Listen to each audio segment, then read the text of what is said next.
It's Wednesday, April 26th, 2023. Let's talk about the news. From Reuters, Sudan factions agree to 72-hour ceasefire as foreigners are evacuated.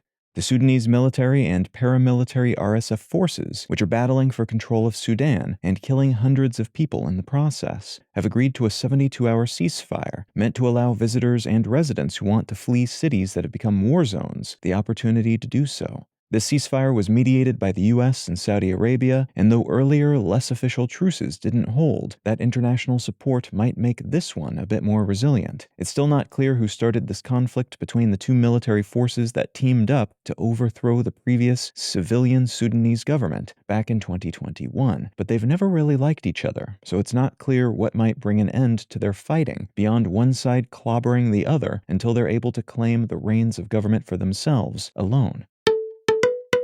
From the Wall Street Journal, President Biden announces 2024 re-election campaign. U.S. President Biden formally announced his 2024 re-election bid yesterday, with a video in which he made his case for another 4 years in office. This announcement has been long anticipated, but there was still some will he, won't he tension in the air, because Biden is already 80 years old and would be 86 by the time he left office if he were to win again. And there are a lot of health and cognition-related concerns related to having lived that much life. There are critics within the Democratic Party that have voiced their concerns about that and about Biden's meager popularity numbers, but boosters of the president's record contend that he's quietly been able to get a lot done, generate record levels of investment for the American economy, and is the best possible candidate to face a resurgent former President Trump in the 2024 election.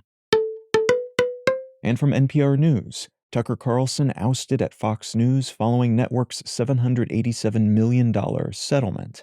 The top opinion host at Fox News, Tucker Carlson, has been fired by the network just days after it settled a massive lawsuit with Dominion Voting Systems over conspiracy theories that were repeatedly amplified on Carlson's show. This is newsworthy in part because of Carlson's place in the Republican and larger U.S. conservative media apparatus, hosting one of the most watched shows on cable TV and serving as an amplifier for all sorts of party-line narratives, but also because it suggests Carlson may have become too much of a liability for the network following a series of lawsuits against the company and him personally related to allegations of sexual harassment alongside comments he made privately that were made public during litigation that cast aspersions on former President Trump, the Fox News higher-ups, and other entities important to the network's operation.